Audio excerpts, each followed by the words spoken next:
Naistemäng on nagu palju ettearvamatum, kui on näiteks meestemäng. Igaüks võib minna metsa, absoluutselt igaüks. Alati oli üllatus, et kuhu see ketas nagu lendab. Sinu nii-öelda elu on discgolf. Mu pulss oli kogu aeg selle treeningu vältel nagu kõrgel. See on ikkagi töö ja veel kord töö. Hoolin vanna alati see, et lihtsalt halb ise oli. See nagu andiski mulle seda inspiratsiooni, et et äkki mina võin ka olla nagu Kristiina Šmigun. Betsafe'i YouTube'i kanalil torti me ei jaga. Aga jagame üht-teist muud, mida täpsemalt saate teada, kui vajutate subscribe'i nuppu. Vajuta subscribe'i nuppu ja me jagame teile head sisu. Tere! Betsafe'i spordipodcastid tähistavad väikest juubelit. Ehk me oleme jõudnud arvuni number 30 ja ilmselt meie vaatajad on aru saanud, et me selle 29 saate jooksul ei ole täitnud ühte sellist eesmärki saada saatesse ka naissportlaseid. Täna me selle eesmärgi oleme saavutanud ja mul on väga-väga hea meel, et selles väikses juubelisaates on Eesti vaatajate viimaste aastate üks rajumaid sportlaseid, naissportlaseid. Kristin Tatar, discgolfar, kes on teinud täitsa pead pööritava karjääri lühikese ajaga. Tere! Tere! Läheme kõigepealt sinnamaani välja, et sa tahtsid suusatajaks saada, aga sa ei saanud. Sa treenisid üle ja suusataja karjäär lõppes aastal 2011 juba ära. Jah, võis küll lihtsalt, see on juba nii kaua aega tagasi, et... Tegelikult ainult 9 aastat. Jah, aga nagu lihtsalt mälu juba hakkab selle aja kohta nagu kustuma.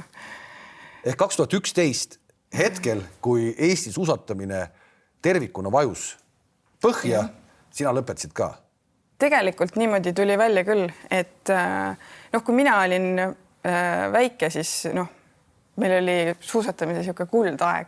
See oli hästi populaarne spordiala ja hästi palju noori tegeles sellega, et kõik need suusasarjad, need olid pilgeni rahvast täis ja tegelikult sinna ma hüppasin ka niimoodi kuidagi sisse hästi ootamatult, nii nagu ka discgolfi ja kohe hakkas suhteliselt hästi minema, et see nagu andiski mulle seda inspiratsiooni, et äkki mina võin ka olla nagu Kristiina Šmigun, et minust saab olümpiavõitja või maailmameister, et mul olid hästi suured nagu unistused sellega seonduvalt ja siis minu arusaam oligi see, et mida rohkem ma teen, seda järelikult seda parem ma olen, eks ole.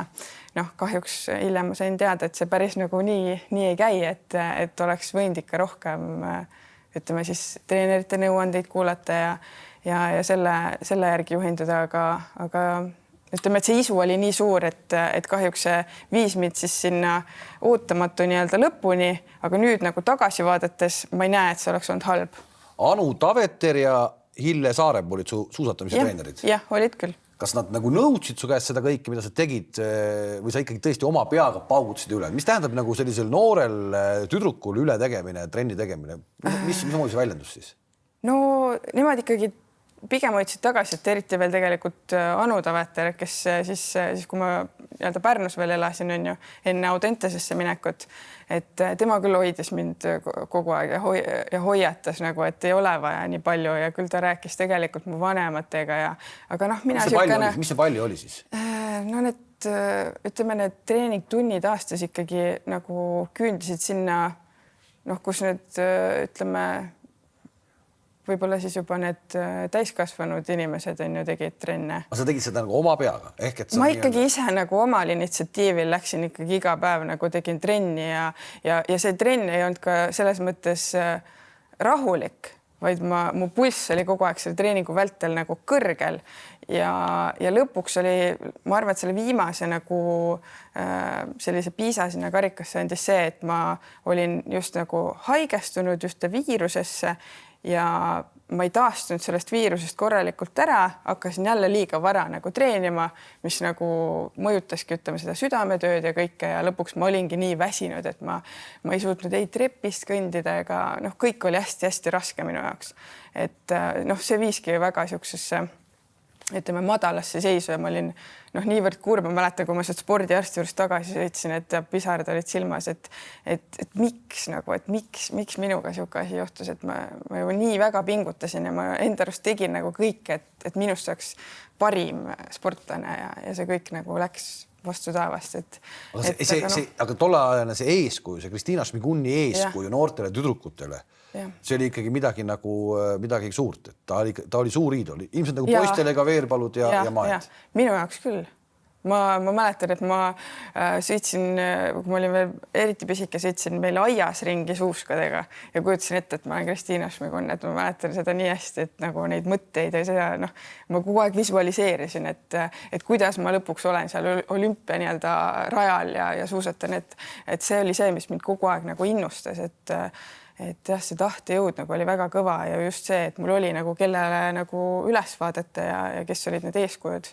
Et see oli tegelikult väga ilus aeg. Kas nüüd tagantjärele, kui sa vaatad kõik, mis on toimunud just selles samal alal viimase 10 aasta jooksul, on sul tegelikult hea meel ka, et sa üle treenisid ja kõrvale astusid? Ega hea meel ei saa olla, ma arvan, et selles suhtes, et ütleme nii, et ma olen sellest üle saanud, et ma ei mõtle enam selle peale, et need esimesed aastad olid väga rasked, aga ma ei mõtle enam selle peale. Nüüd ma saan aru, et elu läheb oma loomulikku rada pidi edasi ja et see, kui nagu üks uks sulgub, ei tähenda, et sul teine uks ei avaneks. Kuidas see teine uks avanes? Ehk et sellel aastal 2011 ma pakun, et sa isegi teadnud, et mingi ukse taga võiks olla discgolf. Seda ei olnud ju tegelikult väga Eestis olemas. Ja vaatad maailmaski, et ega ta ei olnud väga populaarne või nii-öelda ta polnud veel seda plahvatust teinud. Ei olnud. Sina leidsid selle, siis kuidas see käis? No tegelikult see oli ikkagi otsapidi tänu suusatamisele, sest et ma teadsin osasid nagu suusatajaid, kes siis olid mänginud discgolfi ja kes nagu innustasid proovima, aga mitte sellest aspektist, et sellest nüüd kujuneks mingisugune spordiala või et kus võiks nagu läbi lüüa, vaid lihtsalt, et see on nagu tore asi, kuidas aega veeta ja selline vahva mäng. Ja ma mäletan küll neid esimesi kordi, et kui sai nagu proovitud ja absoluutselt ei tulnud välja, aga jube lahe oli ja selles mõttes, et alati oli üllatus, et kuhu see ketas nagu lendab. Ja siis tekkis mingisugune hasart, et tahaks nagu vähemate visetega saada kui eelmine kord. Et ikkagi nagu mingisugune sportlase vaim oli sees, kuigi nagu väga hästi ei tulnud välja. Ta on ju tegelikult spordiala on selles mõttes ju hästi huvitav, et igaüks võib minna metsa, absoluutselt igaüks, võtta selle ketta ja mingi tulemuse ta saab. Ja kindlasti. Ja mingisuguse nii-öelda positiivse laengu ta sellest saab. Jah, võiks saada. No võiks saada. Okei, teie tasemel ilmselt juba tulevad ka nii-öelda närvid ja asjad, aga ajaviite mõttes ta on ju välja mõeldud täiesti perfektne asi kõikidele inimestele sellest liigutada. Ja, absoluutselt. Et mul oli ka samamoodi, et ega tegelikult alguses ma ei saa öelda, et ma traivesin, pigem nagu puttisin, ma lihtsalt viskasin seda ketast natuke edasi ja ise liikusin järgi, eks ole. Et sealt nagu see asi kuidagi alguse sai ja ma olin just tegelikult lapse saanud. See oli niisugune ideaalne viis, ütleme vankriga siis metsa vahel lihtsalt nagu kärutada. Ja ajapikku läksidki, visked läksid paremaks, tulemused läksid paremaks. See ei olnud nii ajapikku tegelikult. 2014 sa läksid esimest korda Eesti meistrivõistlustele ja panid kohe esikoha kinni, kulla. Kas see näitab seda, et sa oled lihtsalt nagu olid kohe üliandekas või see näitab seda, et teised lihtsalt ei olnud niigi palju metsa sattunud kui sina? Ei oska seda öeldagi kohe. Mis su tulemus oli Estikatel? Ma seda ka absoluutselt ei mäleta, ma lihtsalt mäletan neid emotsioone, et me tegelikult jäime teise kahe naisega jäime viiked, ehk siis kolmekesi olime peale nagu võistluse lõpuviigis ja siis me pidime minema pidime ümber mängima ja see oli tegelikult minu esimene võistlus, ma olin vist ühel mingil nädala mängul või mingi täiesti suvalisel võistlusel osalenud ja sõprade innustusel läksid nagu sinna Estikatele. Ma mäletan, kuidas mul lihtsalt jalad värisesid ja mõtlesin, miks ma pean nüüd minema, et miks ma ei võinud lihtsalt kehvemini või paremini mängida, et miks ma pean kõigi ees minema nagu viskama. Ja ega mul süda puperdas nii kõvasti, et ma tunnen, et nagu mäletan seda emotsiooni. Aga sa selleks hetkeks olid omandanud ikkagi juba nii tagantkäe viske ka või kõik käis eest käsi? Ja kõik käis eest käega ühe nagu sellise viske liigutusega ja tegelikult ega ma ei teadnud reegleid ega mitte midagi, ma oli täiesti nagu siukene ma ei olnud nagu ma tagasi vaadates, ma ei olnud nagu õiges kohas, aga ütleme, kuna see ala oli siis ikkagi niivõrd noor ja väga palju oli teisi veel, võib-olla mitte nii värskelt alustanud, on ju, aga ikkagi suhteliselt alles alustanud, et me me olime kõik suhteliselt algfaasis, et seal olid väga üksikud, kes olid nagu aastaid mänginud, et selles suhtes ju siis sealt hakkasime nagu meie ka kõik koos kasvama ja nüüd aina tuleb nagu juurde neid inimesi ja ma näen nagu neid, kes on praegu samas seisus, kus mina olin. Ja minul nagu selles mõttes nagu uks avanes, sest siis ei olnudki väga palju häid mängijaid, et nüüd nagu ma üritan seletada inimestele, et see ala on niivõrd palju juba ma ei saa öelda vana, vaid vanem on ju.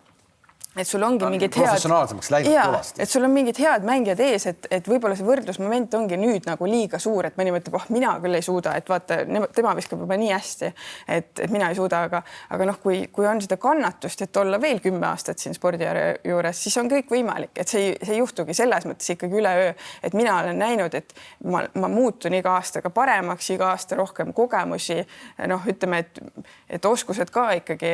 Ja kindlasti on see ka ala, kus ütleme, vanus ei pane nii kiiresti piiri ette. Oleme ausad, eks, et sa võid mängida seda, ma väga heal tasemel, sa võid mängida veel paarkümmend aastat seda. Jaa, kindlasti.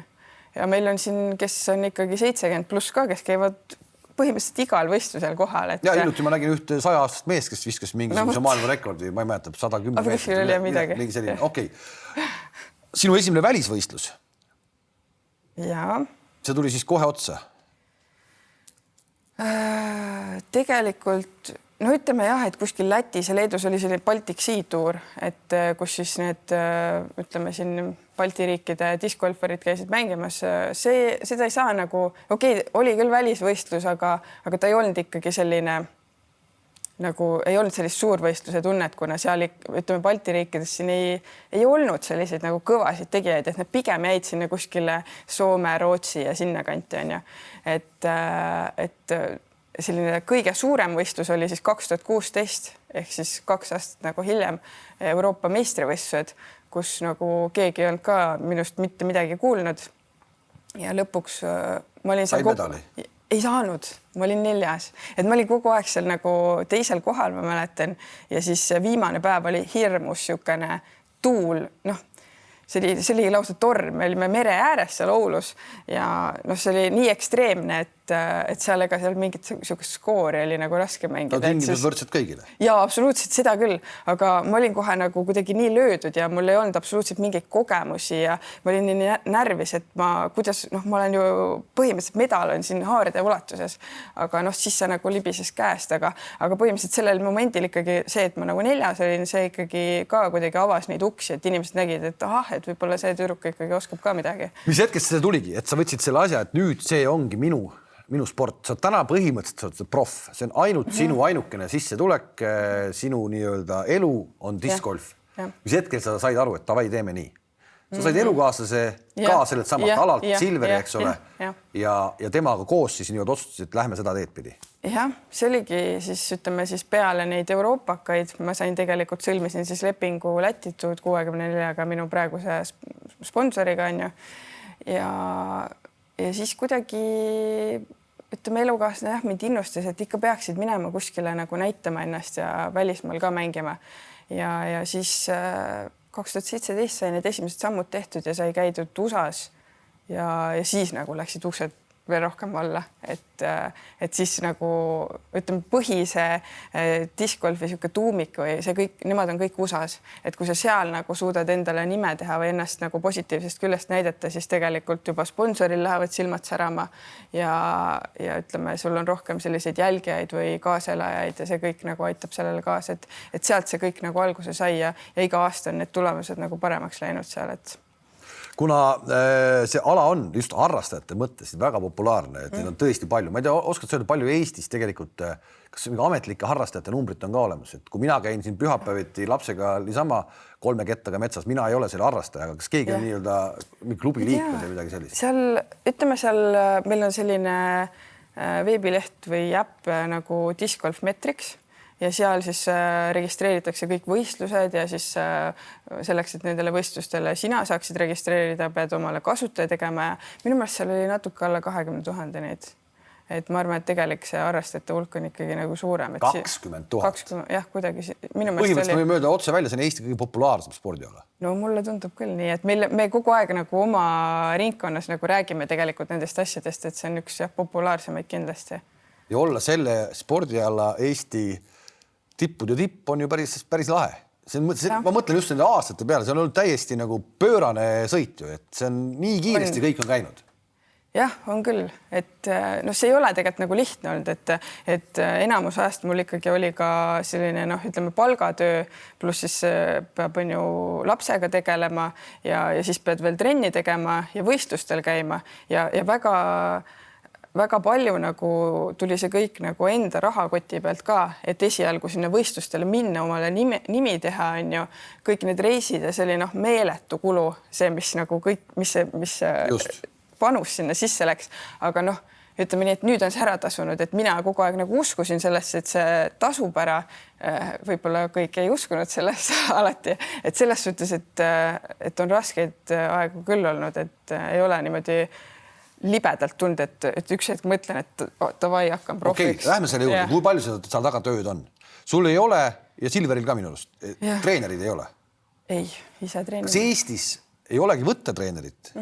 Välismaalt võtta ei taha või miks teil treenerit ei ole? Kuidas sa nagu arened? Mismoodi sa arened, kui sul treenerit ei ole?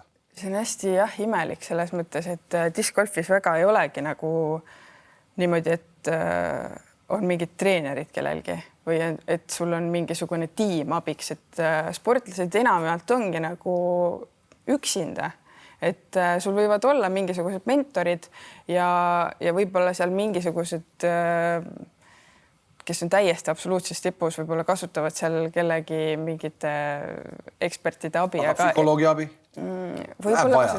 Võiks minna kindlasti.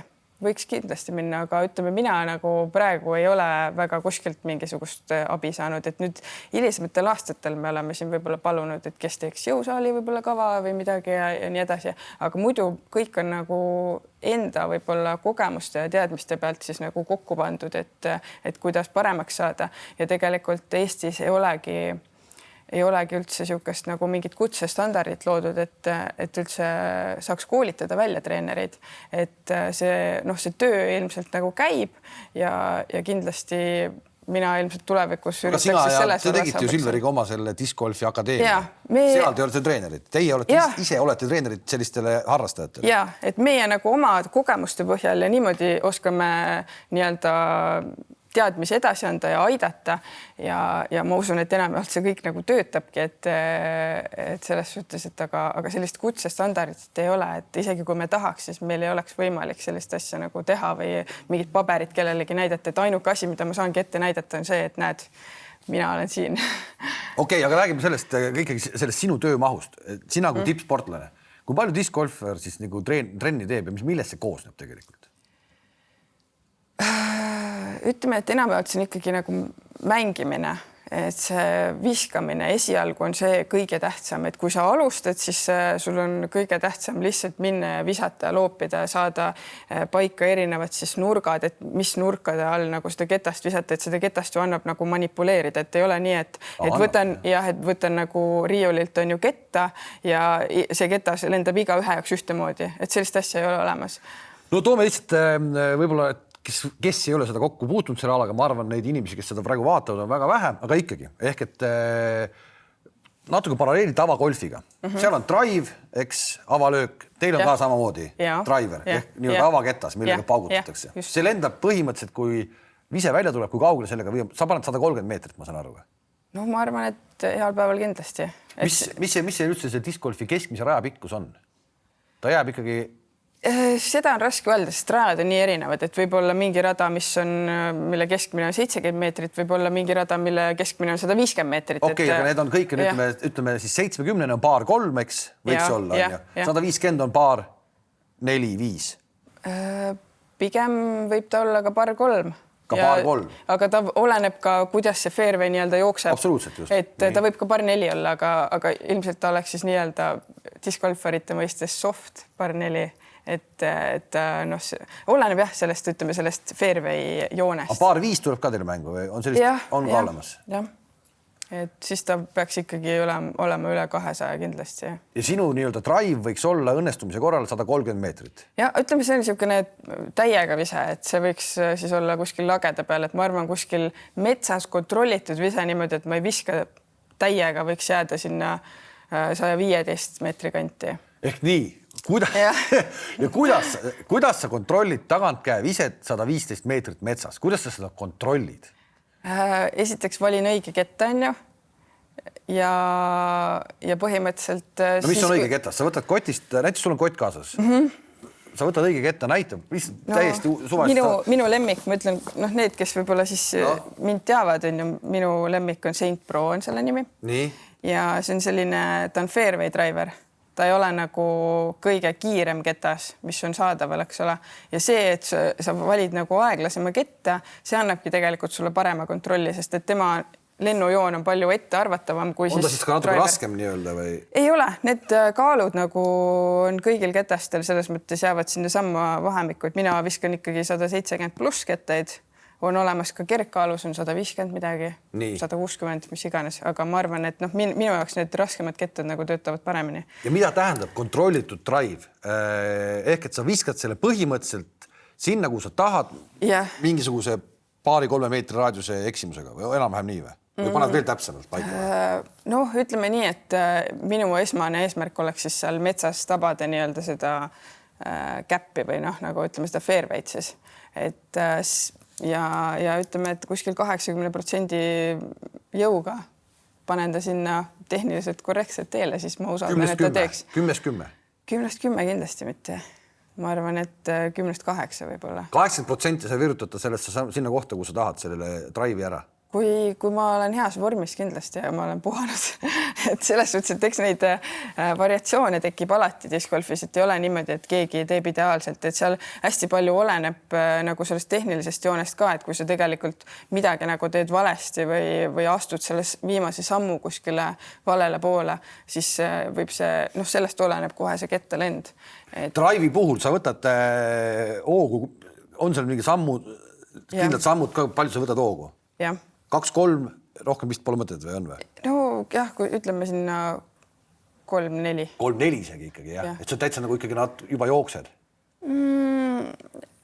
Jah, ta on niisugune samm, niisugune nii-öelda kiirenev selline samm ja siis lõpus tuleb siis, ütleme, see vise ongi nii-öelda see plahvatusmoment, et sa üritadki nii-öelda seda plahvatust sinna nagu viia, et see moment oleks võimalikult kiire ja niisugune efektiivne. Okei, ärme lähe selle drive'i juurest veel selles mõttes minema, et kui palju siis peab harjutama, et jõuda tasemele, et sa paned, ütleme, sellise 110 meetrise drive'i, 80% paned fairway peale. Kui palju sa pead lihtsalt tuimalt loopima või on seal nagu mingi lihtsalt, kui palju see tehnikast kinni on, kui palju see on jõust kinni edasi? No hea oleks aru saada nagu, ütleme, kui sul on ikkagi hea koordinatsioon ja sa oled võib-olla mingisuguse sporditaustaga, siis see tegelikult, ma ütleks, et see tuleb ikkagi ruttu mingisugune baas nagu teadmine või arusaamine ja siis ongi ainult see liigutuse lihvimine. Et selles suhtes, et mida rohkem korduseid, seda vilunumaks on ju muutud ja seda täpsemaks sa muutud. Et eks ikka nagu võistlustel tekib ka see mentaalne pool ja kui sa ikka totaalselt nagu vastu ei pea sellele asjale, siis muidugi läheb metsa. Aga liigutuse poole pealt ma arvan, et lihtsalt see nagu kordamine see nagu viib selle sihini, et lõpuks sul ongi see lihasmälu, sa ei pea mõtlema, sa tead, et sa teed selle liigutuse ära, astun siia, viin käe siia ja järelikult see drive tuleb välja. Et kui sa nii-öelda oled selle liigutuse nagu perfektseks lihvinud, siis lihtsalt on nagu enda usaldamine. Eks see on ikkagi töö ja veel kord töö, et see nii-öelda oleks sul lihasmälust kogu aeg see liigutus tuleks välja?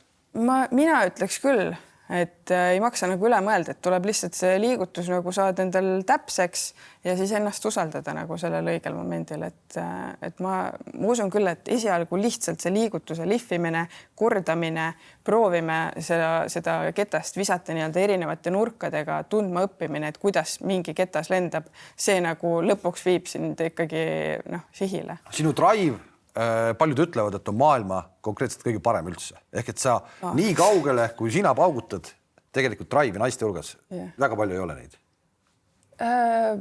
Ilmselt palju, ilmselt võib siis nii öelda, ma ei tea.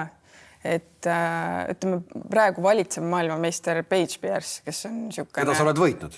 Jah, olen võitnud, aga et tema nagu, ütleme, viske pikkus on, ma arvan, ta ikkagi viskab kaugemale, aga võib-olla jah, tal see kontroll ei ole siis võib-olla iga kord nii hea, aga ta on kindlasti avatud radadel, ta on selles mõttes väga nagu raske vastane, et ta tõesti viskab kaugele ja noh, kui tal on hea päev, siis ta on täpne ka, aga just ta ise on ka nagu maininud, et ütleme metsas võib-olla tal tekib nagu neid probleeme, et seal mina tunnen ennast nagu koduselt, et meil siin Eestis on väga palju selliseid metsaradu ja mina olen nagu nii-öelda metsaradadel üles kasvanud, et seal ma olengi harjutanud ja minu jaoks on nagu tavaline. Ehk tegelikult, kui me mingid võistluste juurde jõuame, siis ongi selgelt eelis, ütleme nagu tennises on liivaväljak ja kõvakattega väljak, siis on teil on siin metsarada ja kes viskab mägedes paremini, tunnetab tuult paremini ja nii edasi. Et see on täiesti nii-öelda, kes kus harjunud on, eks? Mis teeb ka selle asja väga huvitavaks tegelikult. Jah, absoluutselt. Okei, tuleme edasi, et me oleme drive'iga saanud nüüd kuskil 115 meetri peale ja ütleme, me oleme paar, ma ei tea, 4 rajal siis või? No näiteks. Et see võiks olla 200 meetrit midagi. Nii, siis järgmine ketas on sul juba mis asi? Ega veel ei ole putter või on juba putter? Putteri distants jääb kuskile sinna 75-80 juurde või kaugemale veel või? Ma arvan, et selle signatuur putteriga ma ikkagi viskan sinna 90 pluss ka. 90 pluss ka? Jah. Aga putteriga teed kõik tagant käega või see on või ikkagi eest käega läheb kõik putteriga? Putteriga ma viskan mõlemad selles suhtes, et minul on nagu see eelis ka, et ma mängin nagu mõlemad kätt on ju ja mõlemad kätt või? No selles mõttes, et nagu nii tagant kui eest käega, aga mitte vasakuga käega. Ma mõtlesin, vasaku ja paremaga mõlemad. Kas sellised mängid on maailmas või? Mõned on jah, on ikka, kes on lihtsalt kas harjutanud või siis ongi selliseid inimesi, kes on nii-öelda mõlemakäelised, mulle tundub, on ju. Et mul näiteks enda tütar on ka selline, et ta tegelikult kirjutab vasakuga osasid asju, palli ta tahab näiteks paremaga visata. Ma olen samasugune tegelikult, absoluutselt jah. Aga ta mängib tennist, reketit ta hoiab ikkagi vasakus käes.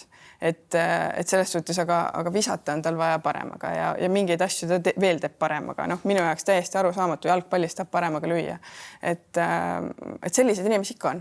Ma ei oska seda seletada. Aga ometi nad ei ole veel maailma tippus ennast näidanud.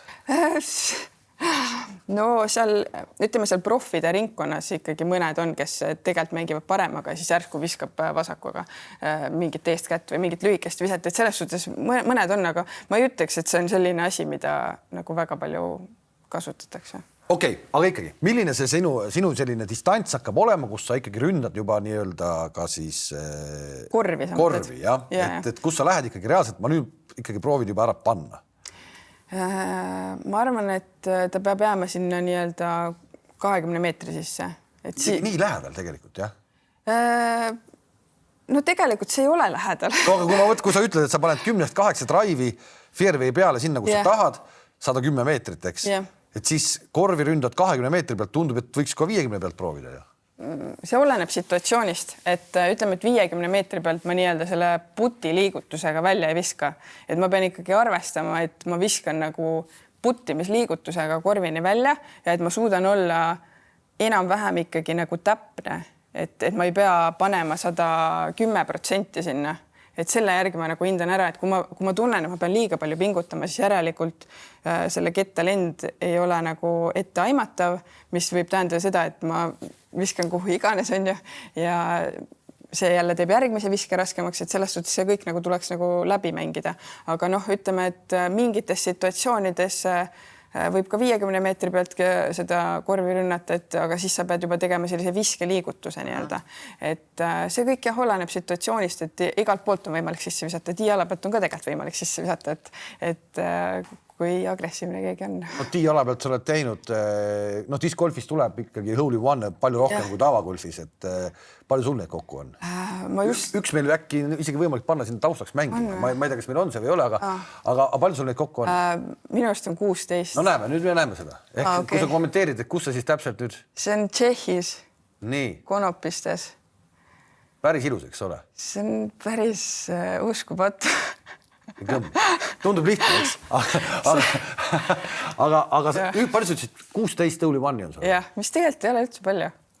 No ma arvan, et see on paras sports ikka ju. Jah, aga tegelikult discgolfis võiks oodata isegi enamat. Kas sa saad kohe aru, kui käest lähte läheb, et nüüd võib tulla? ma saan aru, et nüüd on ohtlik, et kui ma selles mõttes, et kui ma lähen nüüd i-alale, siis ma ikkagi visualiseerin seda joont, mida ma visata tahan. Ja tegelikult see joon ei tohiks olla kunagi selline, et ta ohustab korvi minemist. Päris mängus, kui ma mängin tulemuse peale. Ta peaks olema selline, et ta maandub kas natuke enne korvi ja siis nagu nii-öelda skippab sinna korvi alla või kuidagi ütleme, ta ei tohiks olla ohtlik.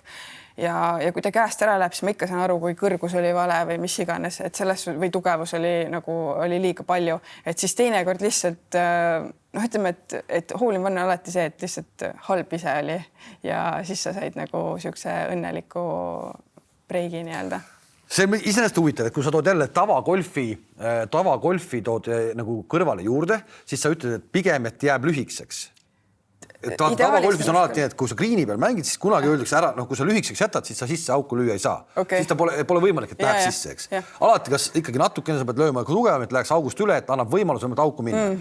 Discgolfis on see siis vastupidi. Ka lähenemised sa jätad pigem lühikseks. Sa ei lähe üle viskama. Ma arvestan, jah, ta võib olla nagu nii-öelda ka korvi kõrval kuskil maanduda, aga ta ei tohiks nagu maanduda nii-öelda kas korvi juures või korvist möödas. Et siis ta juba, iga kord nagu kui ketas maandub, siis ta tegelikult saab ka natukene siukest nagu skippi just ja läheb kaugemale. Ja minu eesmärk oleks võimalikult nii-öelda korvi ligidel olla või ideaalis vastu posti, eks ole, et ma ei tahaks sinna korvi nagu sisse visata ilmtingimata, et see on võib-olla harvadel juhtudel.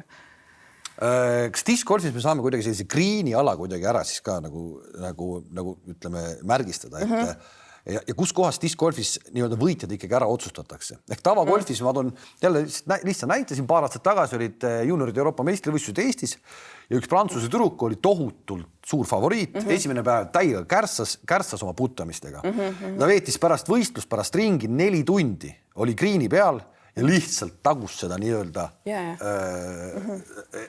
leidsid, et tuleks meelde kõik see. Ja ta oligi lõpuks vist oli 3. või 2. ühesõnaga ta tõusis 2 järgmise päevaga hästi kõvasti. Kus teil see asi ära otsustatakse? Ikkagi samamoodi need lähenemised, et seal on võimalik ikkagi ju nii-öelda neid plusse teenida või mitte? Ära otsustada. Ütleme, et näiteks avatud radadel, seal ma võin ka öelda, et seal otsustatakse ikkagi puttimisega asi ära. Et avatud radadel pole suurt vahet, kuhu sa viskad, et kõik on praktiliselt võimelised tegelikult ju sinna. Ütleme, et seal maailma tipus, eriti veel meeste hulgas konkurents on hästi tihe. Seal on üli palju mängijaid, kes on täpselt samasuguse nii-öelda oskuste arsenaliga, eks ole. Aga ehk siis kuidagi selekteeritaksegi välja need, kes on mentaalselt tugevamad ja siis avatud radadel ma ütleks, et kes on puttimisest tugevamad. Ja kui on metsarajad, siis on pigem see täpsus just, et seal ei ole nagu see viske pikkus nagu ei ole niivõrd oluline ja puttimine on igal juhul oluline, vahet pole, kus sa mängid, aga just see täpsus ka, et võib-olla need, kes seal avatud radadel on seal tipus, eks ole, ma tean, kohe mõned nimed on ju tulevad ja kes seal metsaradadel nagu ei saa üldse hakkama, et siis pole vahet selles mõttes, kui hea puttija sa oled, kui sa nagu ikkagi pihta ei saa sellele. Aga kõik mängu need elemendid tulevad igal pool kasuks, et selles suhtes jah, ütleme, et lihtsalt oled mentaalselt tugev, lihvid oma oskused heaks, saad igal pool hakkama. Sa räägid mitu korda seda, imetad seda mentaalne, ehk see vaimne pool. Üks su karjääris oli selline, kus see vaimne pool tundus, et nagu vedas alt. Meenuta seda, see oli 2000? See oli 2018, just. Ja see oli see esimene päev vist või, kus sa... Ei, tegelikult see oli 4. päev vist isegi tegelikult. Kus sa kärsasid täiega? Jah, see oli niimoodi, et kus ma siis nii-öelda pääsesin sinna liidkaardile, eks ole. Ja ma ei mäleta, ma nagu ei oleks, ma ei olnud nagu kuidagi endast väljas või ma ei olnud pabiles. Ei olnud põhjust kõrbeda? Ma ei tea, miks see nagu tuli, mul lihtsalt läks kõik valesti ja mul ei olnud tegelikult kordagi ringi jooksul, ma nagu ei mõelnud, et ma nüüd annan nagu alla või ma kogu aeg nagu üritasin ja lihtsalt ei tulnud nagu välja.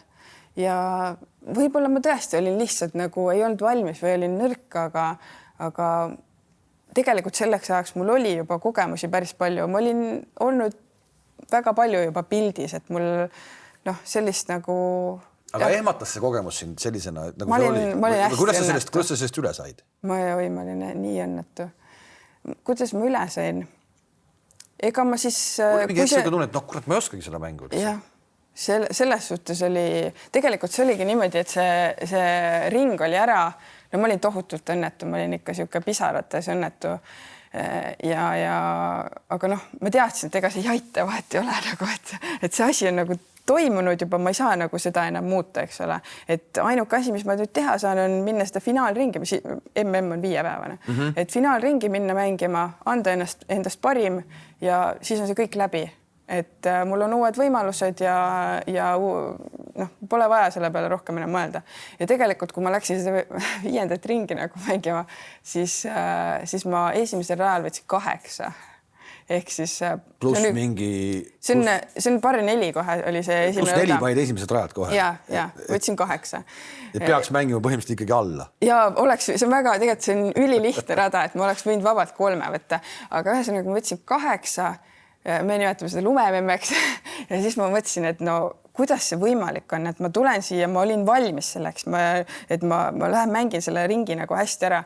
Ja siis ma korraks nagu tundsin täpselt seda sama tunnet, mis ma siis eelmisel õhtul tundsin, aga siis ma nagu kuidagi lihtsalt pushisin ennast ja ütlesin, et ei, et sul on 17 korvi veel mängida, et mängi nüüd korralikult lõpuni. See on tegelikult klassikalisem selline iga täisamatööri golfi meeste sama jutt täpselt samamoodi.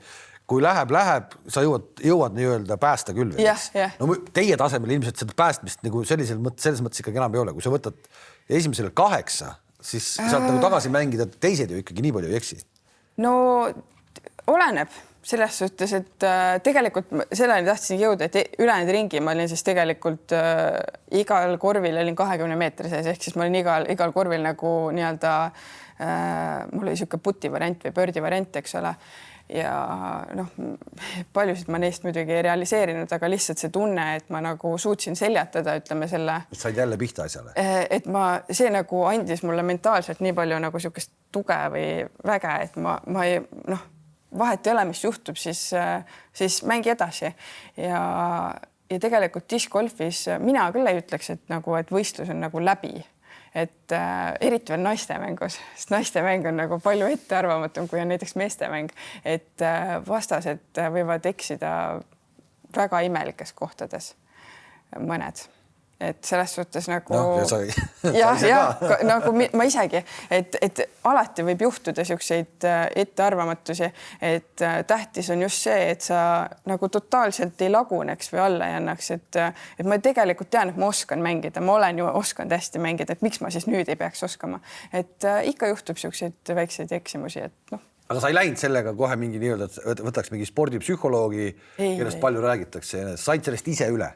Ja põhimõtteliselt on see jäänud su karjääris ju tegelikult ju sellist kõrbemist pole rohkem tulnud ju. See oli paar aastat tagasi, aga võib-olla jõuab veel tulla. Tegelikult eelmise aasta Eesti meistrivõistlused olid ka päris kohutavad, et siis ma mängisin ikka alla igasugust arvestust, aga see oli kuidagi siuke... Võitsid ikka või? Ei, ma jäin tegelikult viiki ja siis ümbermängimisega jäin teiseks. Aga selles suhtes, et siuke hästi...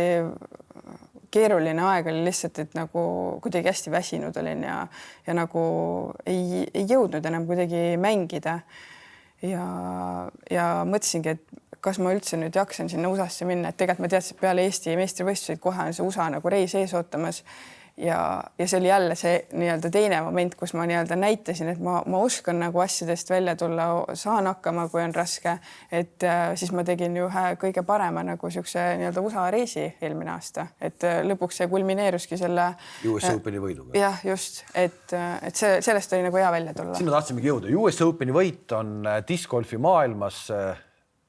Ma pakun, et kas me võrdleme seda nagu MM-tiitliga ka või mitte? No ma ise ei tahaks ikka. Kõik need mängijad on tegelikult seal kohal ju. No mängijad on selles mõttes kohal, et sisuliselt ta võiks olla enam-vähem sama kaaluga, kuna ta on nagu nii-öelda major tournament, aga nagu ma ise ei tahaks nagu ikka samma patta panna, et mulle meeldiks ikkagi öelda, et ma olen maailmameister, aga seda ma ei saa öelda veel. Sa veel ei saa öelda? Yeah. Aga sul on aega veel seda nii-öelda parandada kindlasti, loodame, et piirid mingid lahti lähevad ja MM põhimõtteliselt toimub siis iga aasta või? ja meil toimub iga aasta, nii et iga aasta on võimalus asi purki panna. Jääme selle US Openi juurde, sinna pääseb üldse kutsetega peale, eks 52. Naistes tegelikult ei ole neid kutseid, need on ainult nii-öelda sellel meeste võistlusel ja sinna mina lunastasin oma selle naiste lahtiste võiduga ka kutse, et selles suhtes see oli jälle erakordne aasta. Sa lunastasid? Selle kutse nagu selle sinna meeste võistlusele, et ma sain meestega koos võistelda ja just. Okei. Seal vist on vahe ikkagi midagi teha, seal vist. Seal ja selles suhtes, et ma ei olnud üldse nagu arvestanud, et ma pean ühe nagu võistluse veel tegema ja juba oli nii palju võistlusid selja taga ilma igasuguse puhkuseta aga see oli lihtsalt hea tunne, et ma sain sinna ütleme, et väga paljude diskgolfarite eluunistus on sinna võistlusele saada lihtsalt ja nad ei pruugi sinna kvalifitseeruda mitte kunagi, et selles suhtes ma saan öelda, et ma olen käinud, ma olen näinud, et sellega ma olen rahul.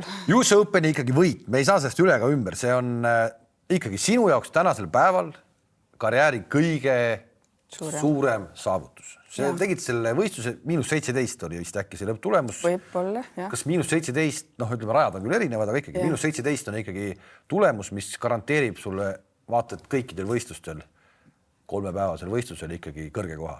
On see tase midagi sellist umbes? Kindlasti võiks olla, jah. Kui sa ikkagi -17 mängid, siis Alba kohta ei saa? Ma arvan, et viimaseks jää. Okei, aga ei võida ka? Ei, võid võita ka, et ega oleneb, siin on ka ütleme madalamate skooridega ja on kõrgemate skooridega mõlemad pidi, et selles suhtes, et aga kindlasti vahet pole, mis rajal, kui sa 3 ringi mängid -17, ma arvan, et see on okei. USA-sse minna US Openile, Eesti tüdruk, ma pakun, et liiga palju su nime seal ei teata, kuidas see kõik nagu seal koha peal oli, et kes sa oled, mismoodi see võimalik on, et sa tuled ja võidad selle asja? Tegelikult selleks hetkeks juba ikkagi teati enam-vähem, aga kindlasti paljudele tuli see nagu üllatusena, et mingisugune eurooplane siin nagu kollitab.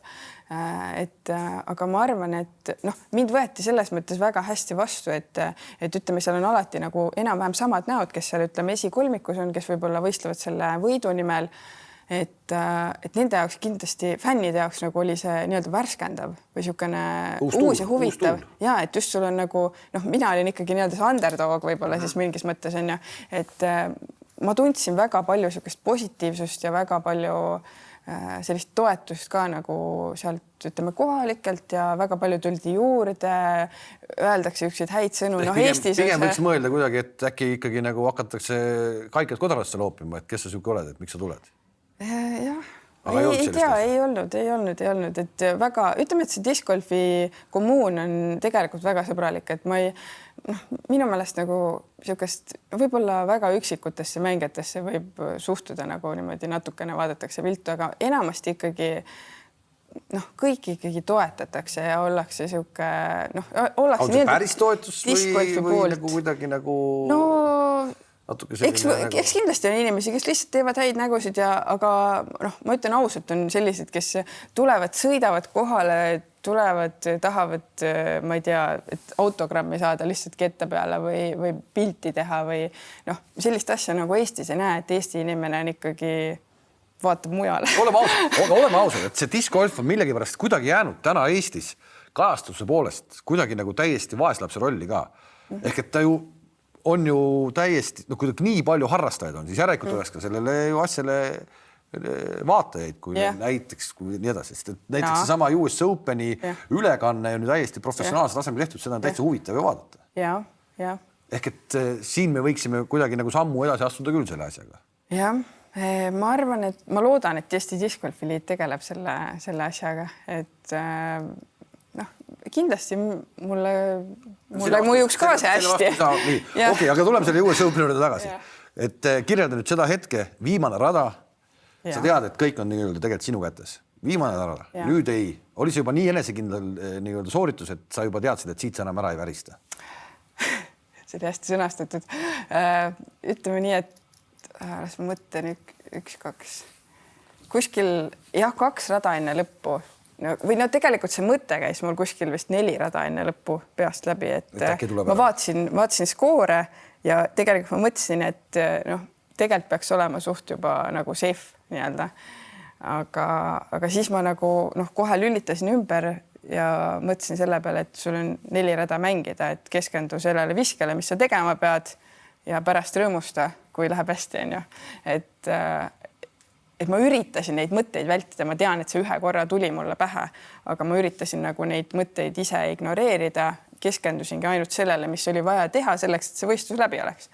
Ja ma mäletan, jah, see viimane drive tuli mul ülihea, lähenemine tuli ka ülihea korvi alla ja siis mul oli niisugune nii-öelda ära panemine lihtsalt. Jah, ja siis, kui see viimane putt nagu sisse läks, et ega sellest ei olnud ka tegelikult vahet, kas ma viskan sisse või mööda, et lõpuks oleks see vahe juba oli nagu piisav, et tunda ennast hästi. Aga jah, ütleme see kergendus ja kõik, see oli sürreaalne, ütleks, et see oli asi, mida nagu ma olin oodanud ja millest ma olin ka unistanud samamoodi, nagu ma kunagi unistasin Kristiina Šmigun olemisest, et nüüd ma nagu mõtlesin, et jess, viimaks ometi, et nüüd mul on nagu midagi ette näidata, et kogu see töö ja asi kõik on ennast nagu ära tasunud, et ma ei ole lihtsalt nalja teinud kuskil, vaid ma olengi midagi saavutanud. Ja põhimõtteliselt me võime öelda, et see võib olla ju tegelikult alles väga suurte asjade nagu algus ka. Tahaks loota.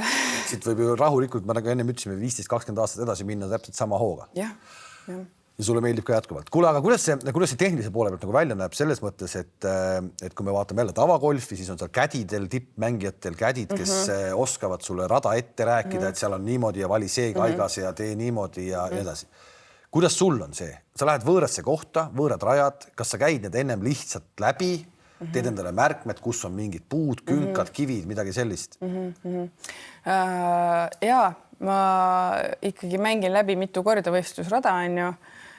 Siis ma teen endale märkmed, panen nii-öelda gameplani paika. Sa mängid mitu korda läbi võistlusraja? Jaa. Tohutu aeg läheb ju?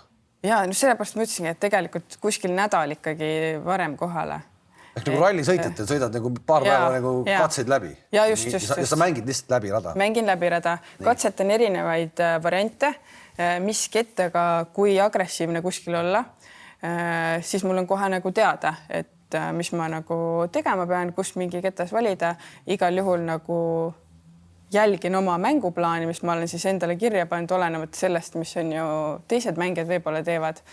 Et jah, põhimõtteliselt ma ise nagu teen kõik selle töö ära ja siis mängu ajal, vahepeal on, kui on võimalik, siis mul elukaaslane on muidugi nii-öelda kädi olnud. Tohib olla, see kädi on täitsa nii-öelda okei asi. Ja, ainult, et meil ei liigu siin mingid rahasid nagu selles mõttes, et kädi ei saa Teile kõik raha perekonda. Ja, et selles suhtes, et nagu, aga tema on see, ütleme, et mul ei ole niivõrd palju võib-olla vaja nagu mingit konkreetset nõu selle ketta valiku osas või otsuse osas, võib-olla üksikutel juhtudel, et ma olen selline inimene, et mulle lihtsalt meeldib, kui ma näen, et minuga on koos inimene, kes mind toetab, eks ole.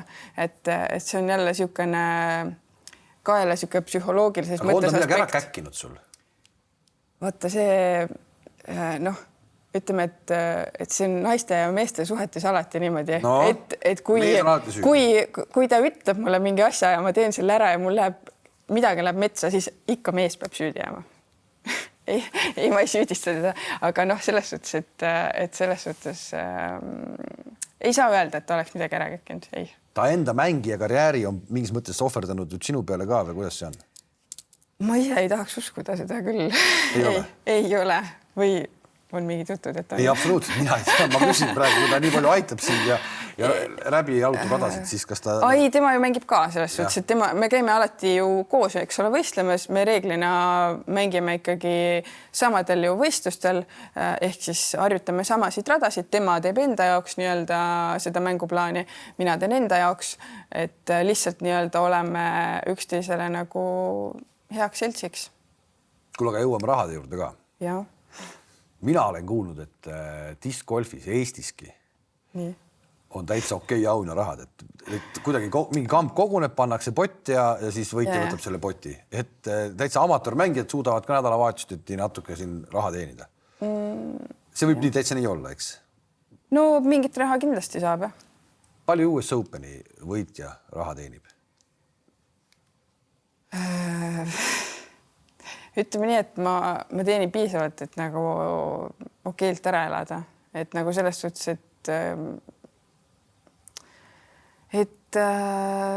jah, ma elan ilusti ära, et ma tunnen ennast hästi ja ma teen seda, mida ma armastan ja mul on, ütleme, et piisavalt siis raha, et ma saan ikkagi, noh, ma ei pea nagu muretsema otseselt, et või arvestama või jagama või noh, mida iganes võib-olla mõned inimesed võib-olla peavad tegema, et selles suhtes ikkagi ma kindlasti ei teeni noh, nii palju kui võib-olla golfis on ju, kes teenivad või tennises või kus noh, ütleme, kus suured rahad liiguvad, aga see on noh, ütleme, et discgolfi mõistes see on vägagi piisav ja väga-väga arvestatav. No ometi sa oled nagu Kelly Sildaru näiteks on omal alal nagu mingi bränd täitsa ikkagi mitte ainult Eestis, vaid ka maailmas, ta on ikkagi bränd. Sina oled samamoodi ju tegelikult tänaseks bränd, et US Openi võitja, ütle kui ma eksin, saab endale oma nimelise ketta. See meil täna siin kaasas. See on siis on see siis, jah? Ja. See on siis meil siis nagu putter või? See on putter, jah. Ta on minu minu see põhi siis putter. Tegelikult ma kasutasingi seda putterit peamiselt ainult puttimiseks, aga siis noh, saime nii-öelda sponsoriga kaubale, et ta teeb ka nii-öelda sellisest tugevamast plastikust seda, mida kannatab siis ka nagu visata. Ütleme, drive'ida siis nagu. Okay. Et siis see sai jah, minu selliseks signatuurkettaks. See on mingi nagu universaalketas justkui nagu või? Saame kuidagi nii öelda või? Võib tegelikult nimetada, et ütleme, et discgolfis need asjad ei ole päris nagu nii konkreetselt jaotatud, et sa võid tiiala pealt tegelikult visata ju või noh, nagu keskmaakettaga, putteriga, driveriga, millega iganes, eks ole. Et see on selline jah, hea siuke, ütleme, sirge ketas ja tegelikult see on selline ketas, millest igaüks võib nagu kasu lõigata, et vahet ei ole, kas sa oled nii-öelda professionaalne mängija või sa oled pühapäeva mängija, kes iganes. Kas selle väljatöötamisel küsiti sinu nõu ka? Selle konkreetse ketta mitte, see oli juba nagu olemasolev nii-öelda tüüp. Et selles suhtes, et nagu see ei ole täiesti uus ketas. Tänaseks on olukord siis selline, nagu ma olen aru saanud discgolfi maailmas, et kui ma tahan poodi minna ja osta sinu nimelist ketast, siis ma seda ei saa, sest et tehas ei jõua seda peale toota. Praegu ei ole jah, neid ei ole kuskilt saada. See on nagu nii hea ketas. Ma ise tahaks arvata küll, et minule väga meeldib ja noh, mina olen ainult nagu positiivset selles mõttes tagasisidet saanud, et noh, ma ütlengi, et tänu sellele, et ma arvan, et kuna ta on tegelikult sobib noh, kõigile, siis noh, selle tõttu ma arvan, et ta on ka oma selle populaarsuse nii-öelda saavutanud, et kui sa oled mängija, kes valib endale mingi sellise ketta, mida näiteks ütleme amatöörmängija ei saa absoluutselt visata, et siis ta jääbki sinna riiulile seisma, et selles mõttes on see hea ketas nagu, et jah, et ma arvan, et ei ole ainult sellega seoses, et see ainult nagu, et siin on minu nimi peal, vaid ka sellepärast, et ma arvan, et see toode ise on nagu hea. Aga ometi, see on sinu jaoks ju tegelikult ülitähtis, et see toode ise on nii hea, et nagu sa ütlesid, oleks olnud mingi täisprofi, mingisugune selline raske junn, mida keegi lendu ei saa põhimõtteliselt on ju. Sina ei teeniks ka ju. Ei. Põhimõtteliselt sa ju teenid iga ketta läbimüügi pealt teenid. Jah, ma saan tänu sellele, et kui siin on nagu minu nimi peal, siis ma saan ka väikse nagu kasumi selle eest. Et selles suhtes jah. Ja ega ma tegelikult, kui ma seda ketast nagu valisin, ega ma selle peale otseselt nagu ei keskendunud, et oi, missugune ketas kõige rohkem müüb. Et tegelikult ka see on minu lemmikketas ja ma ju mängisin sellega juba aastaid ennem, kui nii-öelda ma sain oma selle signatuurketta, et siis ma lihtsalt ütlesingi, et näed, see on minu lemmikketas. Ma arvan, et see ka väga paljudele meeldib ja teeme nii. Kui palju selliseid discgolferid maailmas on, kellel on oma signatuur? Kui kaua see leping sul kestab praegu? See on nüüd US Openist US Openini või see kestab sul kauem? Meil on 3-aastane leping ja nüüd esimene aasta saab selle aastaga läbi ja siis on 2 aastat veel, et siis nagu tuleb uuesti üle vaadata need asjad, et kuidas edasi minna. Aga jah, ma arvan, et kellel nüüd veel signatuurketteid, neid ikkagi on nagu selles mõttes, ma ei oska nüüd täpselt öelda, palju neid on, aga ütleme, et iga siis see ketta tootja ikka tahab ju oma mängijaid aidata, eks ole. aga noh, seal on ka erinevad nii-öelda tiimid, kes on nagu nii-öelda kõrgema taseme tiimis, kes on kuskil keskmises, madalamas, mis iganes, et kõikidel on see erinev, et ma täpselt nagu näpuga järge ei aja, aga ikka on neid, et selles suhtes, et see on nii-öelda sponsorite peamine viis ka oma mängijaid veel lisaks aidata, et kindlasti seal ütleme, need tippmängijad saavad mingisuguse põhipalga, aga just see on nii-öelda veel see lisa ja noh, millega nagu natuke juurde anda seda. Huvitav, kui suureks business maailmas nagu läinud on nende mõne aastaga siin või ütleme niisuguse, ma ei tea, kui noh, sellel sajandil näiteks, kui suureks see business on läinud ikka päris suureks? Ja kindlasti on suureks läinud selles mõttes, et ma tean, et nüüd üks kettatootja siis USAs, kes nii-öelda on, ütleme, selle Latitude 64-ga ka seotud Dynamic Discs, siis nende siis juht hiljuti tegi niisuguse pika postituse Facebookis, et ütles, et tänu sellele koroonale tegelikult see discgolfi populaarsus on nii kõvasti tõusnud, et nad ei jõua neid ketteid enam piisavalt toota vastavalt sellele nõudlusele. Ma tean, et teistel on täpselt sama nagu probleem. Kettatootjatel vahet ei ole, mis brändiga tegu on, ja et ta ütles, et nad valmistusid kuskil, kui ma ei eksi, siis mingi 15% kasvuks, aga kasvas minu meelest 100%, kui ta... Puhtalt selle koroona ajal, eks? Minu meelest küll, et noh, et see 100% mul korraks nagu lõi täiesti nagu pahviks, et kui see koroona hakkas, siis ma vaikselt juba ise nagu mõtlesin, et ei tea, et millal siis sealt Latitude'i bossilt üks kõne tuleb, et kuule, et ma ei tea, pakime asjad kokku või midagi, aga niisugust asja ei tulnud, et selles suhtes, et... No inimesed läksid igal pool loodusesse. Jah, et tegelikult see osutus kasulikuks, et noh, et ütleme, kui kettatootjatel läheb hästi, siis noh, vaieldamatult mul läheb ka hästi. Täna sa oled selle Latitude'i all. Vanast, kui sa jõudsid olla, ka vist oli Prodigy, mis siis, kuidas sealt nagu üle tuleks või miks ära tulid? See tegelikult oli nii niisugune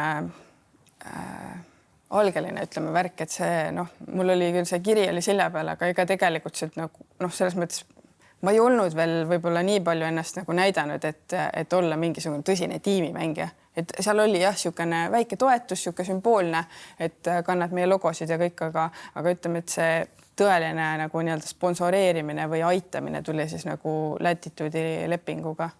Et kindlasti noh, Prodigy'l on natuke keerulisem ka neid asju siin Euroopas ajada, nad põhiliselt on siis ütleme USAs ja ütleme nende kõik need profimängijad enamasti seal on ka kõik USAs, et Latitude on siin samas Rootsis ja võib-olla siis neil oli nagu kuidagi nagu ütleme niisugune tihedam seos ka mõne Euroopa mängija. Kui palju sellises maailmas nagu selliseid pätte on, kes üritavad nahka üle kõrvade tõmmata, et sa oled lõpetanud keskkooli hõbemedaliga, eks? Jah. Ja sa oled õigusteaduskonnas alustanud, lõpetanud vist ei ole? Ei, ma käisin seal, ma ei tea, palju see oli paar aastat. Aga kas oma lepingud asjad ise teed või on sul abilisi selles asjas ka? Ei, selles suhtes, et nemad teevad lepingu valmis ja mina vaatan üle ja kui nagu noh, ega see leping ka niimoodi nagu üle ei teinud, et me ikkagi nagu päris pikalt nagu arutasime ja rääkisime neid asju läbi, et kuidas miski peaks nagu seal sees olema ja nii, et aga jah, ei, ma niisugust nagu juriidilist abi küll ei ole kuskilt nagu pidanud otsima minema, et noh, ma tegelikult julgen öelda, et me oleme ka kõik väga head nagu sõbrad ja selles suhtes, et ma vahesti praegu ei näe küll, et meil nagu mingit tüli on kuskilt tulemas, et me usaldame üksteist mõlemad nagu niivõrd palju, et mina täidan oma osa ja nemad täidavad oma osa ja selles suhtes on kõik väga hästi. Ma kuulan sind ja tegelikult on natukene selles mõttes nagu arusaamatud, kuidas see kõik saab nii ilus olla. Kõik see ka see nii-öelda kõrvalpool, kõik see, mis käib nende lepingute ja see kõik tundub, et see ongi nii ilus. Eestis tavaliselt, kui kellelgi hakkab hästi minema, siis on kohe viltu vaatajaid. Kui mingi ala läheb väga populaarseks, ütleme täna discgolf on, siis minnakse omavahel riidu. Palju väiksemad asjad, noh, ma mäletan omal ajal Erki Noole fännklubi läks ka omavahel riidu, et nad ei saanud hakkama omavahel. Kuidas siis Eestis discgolfi kommuun omavahel ei ole riidu läinud või on läinud? Tead, kus on inimesi, seal on alati ka mingisuguseid konflikte, et selles suhtes, et ei saa öelda, et on konflikti vaba, et selles suhtes, et alati on ikka mingeid hõõrumisi kellegi kuskil vahel, aga ma nagu üritan nendest asjadest eemale hoida, et selles suhtes, et ei ole mingeid suuri skandaale või tülisid, et mida nagu peaks lahendama, et lõpuks ikkagi jõutakse mingile kompromissile, et selles suhtes, et mina ütleks küll, et meil on väga vahva selline kogukond. Radasid kerkib ju praegu põhimõtteliselt igale poole, et muret mängimisega või ei ole või tegelikult siiski on, et see on ka üks minu arust üsna fenomenaalne asi, et see on tasuta ju kõigile. Mine metsa ja mängi. Et võiks olla isegi nagu mingid tasulised rajad, kus siis pakutakse, ma ei tea, pesemisvõimalust ja kõiki muid jutte. Seda täna ometi ei ole. Ma ei tea, kas maailmas on või ei ole? On ikka, et tegelikult Eestis on ka mingeid üksikuid nagu tasulisi radasid, kas või näiteks Kõrvemaa. Et noh, need tasud on väga selles mõttes väikesed, et sa ei saa ikkagi võrrelda mingisuguste golfirajatasudega, et mis sa seal välja käima pead. Aga jah, ta on odav ikkagi spordiala, et selles suhtes, et odav ja lõbus ja sellepärast ta on ka niivõrd populaarne, et need, kes nagu selle nii-öelda avastavad, siis väga palju on neid, kellele see pisik nagu jääb külge, et lihtsalt tekibki see sama hasart, mis mul kunagi tekkis ja ütleme, et nendel amatööridel või siis harrastajatel, neil ilmselt polegi vahet, et mis see tulemus siis on või kui palju ka ta jääb sellest Eesti tippmehest maha näiteks. Et ta lihtsalt tuleb lõbusalt näiteks aega veetma ja see ongi väga fun ja sul on ju seltskond kaasa ja rahulikult kõnnite, samas on ta nagu ikkagi mõnes mõttes sportlik siuke, et noh, ma arvan, et see on kombinatsioon niivõrd headest asjadest, et kellele ei meeldiks discgolf. Ja põhimõtteliselt võib Eestis seda mängida ühe aasta ringi, eks? Jaa, võib ometi see vahe tegelikult mängida, ma pakun välja, soojas kliimas ja siis Eesti mingis, ma ei tea, +5 ja külmas, et see on ju meeletu. Kindaga sa ikkagi viskama ei lähe ju? Ei, mina ei lähe. Et on osasid, kes seda ultimate'i mingisugust kinnast kasutavad. Noh, mina nagu ei saa seda õiget tunnetust, et kui sa ikkagi palja naha peal tunned seda ketast, see on hoopis teine asi. Et noh, ongi need kettad, ütleme, lähevad selliseks jäigemaks, et see plastik on niivõrd kõva, et kui sa ikkagi lähed sinna 40 kraadi kätte kuskile mängima, siis see sama plastik on päris pehme nagu. Et see vahe on ja ütleme, see riietuse vahe ka, et kui sa ikkagi kuhjad endale kõvasti riideid selga, siis tegelikult noh, seda viset nagu tehniliselt õigesti sooritada on keeruline. Jah. Ehk et sina oled ka pigem kindlasti ikkagi nii-öelda sooja lemb, ehkki sa oled nagu suusataja taustaga. Ja, absoluutselt. Et see ka, et kui sul käsi läheb nagu külmaks, et see veri enam hästi ei käi ringi siin näppudes, et siis tegelikult see samamoodi see tunnetus kaob ära, et puttimine on väga keeruline näiteks ja noh, eks ma mängin ikka talvel, aga ütleme, need skoorid nagu ei ole absoluutselt, noh, ei ole ligi lähedalegi. Et mis nagu suvel nagu on. Discgolfis on ajaloo esimene dopinguga vahele ja ka juba olemas. Ei. Ei ole? Ma ei usu, et on võetud proove. Sind ei ole ka kontrollitud? Ei ole. Aga mis see üldse on discgolfis? See aine, mis võiks nagu aidata paremaks? Kuna siin ütleme, et on väga palju olnud neid dopingu teemasid õhus, eks ole, siis noh, ma olen mõelnud, et huvitav nagu või tegelikult isegi Discgolfi liidu president ütles meile, et võidakse tulla nüüd Eesti meistrivõistlusele kontrollima. Ma mõtlesin, et huvitav, et mida sealt võib nagu leida, et ma ei kujuta ette. Mingi rahusti? Võib-olla, ma ei tea, selles suhtes, et ma ei ole otseselt uurinud, et mis see võiks olla ja ma ei ole ka midagi kasutanud, sest et ma ei näe nagu mitte ühtegi nagu asja, mis võiks nagu aidata mul olla parem, et noh, peale minu enda nagu võimete, et need, noh, ma tunnen, et see nagu ikkagi oleneb nii palju minust endast, et ma ei näe, et siin mingite ainete või millegagi nagu võimalik on kuidagi seda asja nagu parandada, et ma ei tea. Mingi vaimse poole turguti ilmselt võib olla, kui sa ütled, et võistlused on noh, ütleme US Open seal 5 päeva või midagi sellist oli MM 5 päeva. Jah, MM. 5 päeva, sa mängid iga päev ju läbi neid radu, eks ole, noh, see on hommikust õhtuni. Ehk et ta tegelikult võib-olla, kui ta füüsist nii ei koormagi, et sa ju jalutad läbi selle ühe rajaga, ma pakun mingi 10 kilti või ühe päevaga. Võib-olla täiesti vabalt. Näit enam-vähem, eks. Et siis võib-olla vaimse poole pealt vaimsed turgutid on vaja, nii et sa pole siis kasutanud vaimsed turgut. Ei. ei ole, et selles suhtes, et ma ei näe nagu, ma ise nagu ei tunne, et ma oleks mingi närvihaige inimene, et mul oleks vaja nagu seda, et selles suhtes, et ma oskan ennast ise nagu maha rahustada ja selles suhtes, et ma arvan, et kui inimene, noh, ma tean, kes on sellised, kes ongi hästi nagu siuksed, noh, kuidagi nagu sisemiselt rahutud ja seda on kohe nende mängus ka tegelikult näha, et võib-olla nende puhul aitaks see, aga samas, kui sa juba oled selline inimene, no ma ei tea, kas see aitaks. Aga kui sa võtad päris maailma tippu, võtame lihtsalt selle mõttes, et ütleme naistes emotsionaalsemad riigid, ütleme sellised Itaalia, Hispaania, tuleb sealt mängijaid või ei tule? No praegu sealt niisugust häid küll ei ole. Ehk et nad ei peagi vastu võib-olla, nad lihtsalt lähevad närvi. Ma ei tea, et selles suhtes see on väga huvitav, et võib-olla siis Kristjan Pordiga rääkida nende teemadel. Kristjan Pordiga me tegelikult rääkisime nende teemadel siin täpselt eelmises saates. Okei. Ma siis vaatan üle. Vaatan kahtlemata seda üle. Sina enda karjääris, ütleme, täna ei ole veel discgolf ju. Ma võin eksida, aga ma ütlen, et ei ole ju olümpiala. Olümpiala tuleb nii palju alasid juurde. Ei ole. Aga tehakse selle nimel tööd. Kui sa ütled, et see on nagu nii puha spordiala, kui üldse võib olla. See võib-olla päästabki mõnes mõttes tänapäeva seda hullu sporti. Kõik saavad sellest aru, kõik saavad seda harrastada ja siis on nagu tipud, kes teevad seda asja ikka nagu väga ägedalt. No minu arust enam ehedamat spordi nagu ala ei saagi rohkem olla. No jah, selles suhtes küll, et kui me sellest dopingu teemast nagu räägime, et see samamoodi nagu sa enne mainisid, et kuidas teil ei ole treenerit? No ei ole.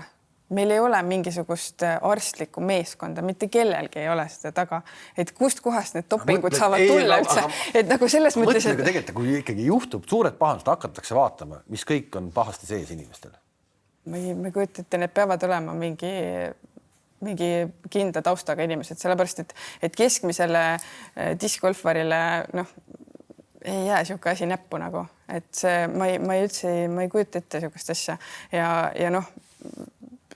ütleme jah, et sellest mina ise isiklikult usun, võib-olla ma olen siis nii naiivne, ma ei tea, et jah, et ta ongi puha spordiala, nii nagu sa ütlesid ja minu meelest nagu selle nimel tehakse ikkagi tööd, et ta nagu jõuaks sinna olümpiale, aga seda ma ei oska lubada, et millal seda võiks juhtuda, et võib-olla ka need discgolfi inimesed ise võiksid natuke aktiivsemad olla, et ma täpselt ei tea, kindlasti see minu võimuses ei ole neid asju nagu kuidagi survestada, aga ma tean, et neid jutte on nagu õhus olnud, et ütleme need lendavate taldrikute alad, siis nagu midagi neist nagu võiks jõuda kuskile sinna. Mängida tahad sa kui kaua? Sa oled täna alla 30 tugevalt. Jah, 28. Ja. Et no ikka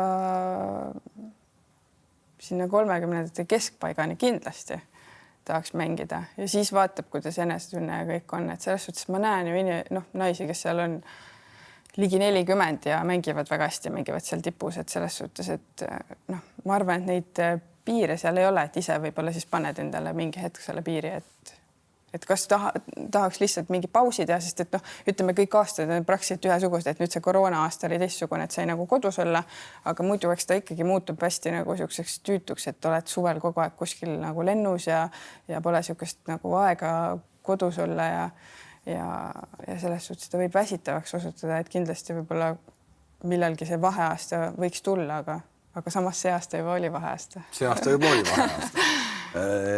Kodus tütar, ma saan aru, alus tahtis saada ilusutajaks. Jah, tahtis. Mis tahtis saada tennisistiks või tahab siiamaani? Tahab küll, jah. Ta tahab olla Anett Kontaveit, ta ütles. No näed, nagu sina tahtsid olla Šmigund, tema tahab olla Anett Kontaveit ja lõpetab ikka discgolfi juures. Ma ei tea, praegu talle üldse ei paku huvi see väga. Käib sul närvidele ka see? Ei. Kas talle ei käi sellepärast, ei paku huvi, et ta seda kõike on nii palju lapsest saati juba näinud, ta on kogu aeg kaasas käinud teiega? Ma arvan küll. Jaa, et tal on natukene viskab nagu üle, aga ta on niivõrd tubli, ta on niivõrd asjalik. Ta tegelikult, ta käibki hästi palju kaasas nagu meiega. Ta käib trennides kaasas, siis ta ise vahepeal viskab, on ju. Siis ta käib need mingisugused väiksemad võistlusringid ja kõik asjad nagu selles mõttes, et ta on hästi tubli ja Hispaanias laagris käis meiega kaasas, kõndis 15 kilomeetrit 6-aastasena. Et selles suhtes nagu ma ei tea, võib-olla ma olen teda liiga ära piitsutanud, aga samas talle endale meeldib ja ta on nagu tänu sellele ka hästi siuke vahva väike tüdruk, ta näiteks ei pelga ta ei pelga suhelda ja ta ei pelga nagu näiteks täiskasvanutelt abi küsida mingites asjades, et ta ei ole sihuke, et tuleb siia emme kintsu taha kuskile peitu, et ta on hästi sihuke hakkaja tänu sellele, et ta on saanud nagu maailma näha ja nagu meiega koos toimetada nii-öelda. Et aga maailma kodanik. Ja las ta minu pärast ise otsustagu, et talle meeldib ka laulda ja klaverit mängida, et ta ongi hästi sihuke loominguline inimene ka, et las ta teeb, kuhu tema nagu süda ütleb, et ta peaks minema, et ma ei taha nagu talle mingeid piiranguid panna, et vot pead olema, ma ei tea, president nüüd. Eesti parima naissportlase valimistel oma nime näha.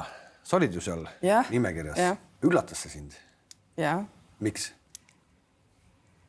Sest et discgolf ei ole nagu traditsiooniline spordiala, eks ole, et Eestis ikkagi nagu noh, ma ei tea, pead olema sõudja või kes iganes, et siis sa oled nagu tegija või et noh, discgolf, et siin mõnedel ongi sihuke arusaam, et et lähed õlle näpus ja ringile ja et sihuke hipsterite nagu ala. Mis võib ka alati olla. Ja kindlasti. See ei ole tipptasemel. Jah, et see, noh, seda ma olengi nagu üritanud siin seletada ka, et noh, et näiteks ütleme, ma hoian eemale mingitest, kui need vähesed artiklid, mis sinna Postimehesse või Delfisse, kuhu iganes jõuavad, et siis ma sellest kommentaariumist üritan nagu eemale hoida, et seal nagu päris huvitav. See pole ainult discgolfi puhul. Ja, et seal päris nagu huvitavaid siukseid nagu näiteid. Kommentaarid võib alati eemale. Ja, et selles suhtes kindlasti oli mõnes mõttes nagu üllatav, aga väga nagu uhke tunne ja mitte lihtsalt nagu iseenda üle nagu uhke, vaid selle üle, et see discgolf kui spordiala nagu on jõudnud sellele tasemele, et nüüd ka tunnust või noh, nagu märgatakse ja võib-olla siis nagu tunnustatakse, et näiteks Pärnumaa aasta naissportlane ma olen siin juba mitmed aastad järjest olnud, et seal ka noh, märgatakse ja kiidetakse. Igal juhul vahva. Ma arvan, et need 3 ketast, mis mulle jõuluvana eelmisel aastal tõi, mis on leidnud suhteliselt vähe rakendust, aga natukene siiski, saavad uuel aastal rohkem rakendust nüüd kindlasti. Väga vahva. Ja ma proovin siis ka paigutada 80 meetri peale. Ja. Kuidas saab üldse, kui ma tahan õppida, kuidas ma saan seda teha? Helistad mulle, lähme rajale näiteks. Ainult Pärnus? Tegelikult siin Tallinnas on ka väga siukseid asjatundjaid, ja me ise Silveriga oleme ka liikunud hästi palju ringi, et ka siin Tallinnas näiteks rühmatreeninguid läbi on ju viinud juba aastaid ja noh, me alati nagu üritame aidata, kui keegi nagu soovib, aga saab ka discgolfi keskustesse minna, sinna näiteks CDG, Chilli discgolf ja on Discland olemas siin Tallinnas, et lihtsalt guugeldad ja tegelikult neid valikuid nagu leiab, et aga ütleme, et sõnad liiguvadki siin suust suhu ka, et on siukseid hästi palju siukseid mängijaid, kes ma tean, kes on nõus nagu aitama, aga nad otseselt ei reklaami ennast välja, et kui seal Facebookis nagu discgolfi seal grupis kuskil kirjutada, et näed, kas keegi on nõus tulema minuga ja natuke aitama, et siis selle inimese leiab absoluutselt nagu, et kindlasti. See kuidagi tundub nii, et see ilmselt see esimene arenguhüpe võiks olla ka päris kiire mingile tasemele, et sa saad mingi taseme kätte. See tundub selline ala, et sa, kui sa juba lendama saad, et siis juba on mingi arenguhüpe olemas. Ehk sa nagu julgustad selles mõttes ka kõige spordivõõramaid inimesi metsa tulla proovima ja emotsiooni see tagab.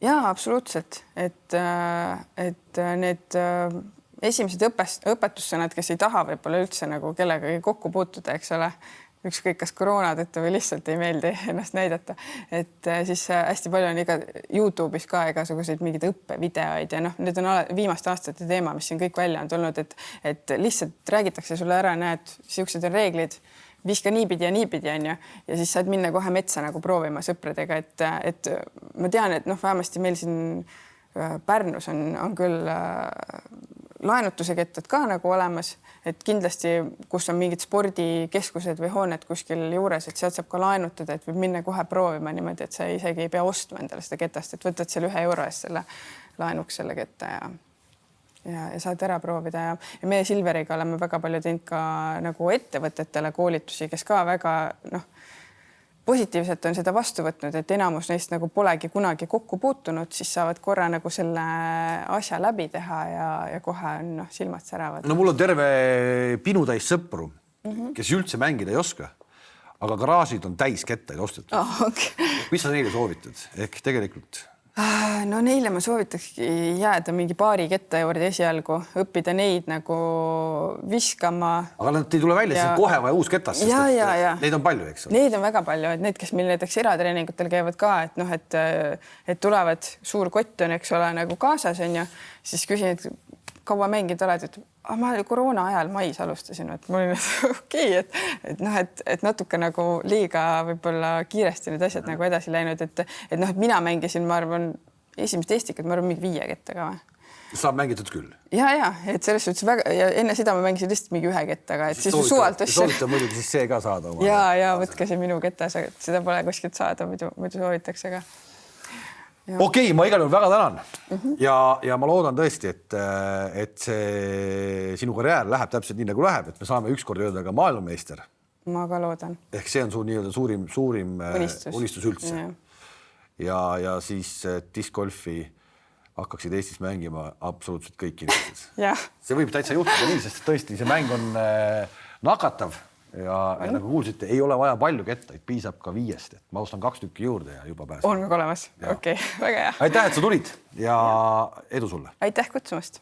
Aitäh, et vaatasite ja kohtumiseni taas.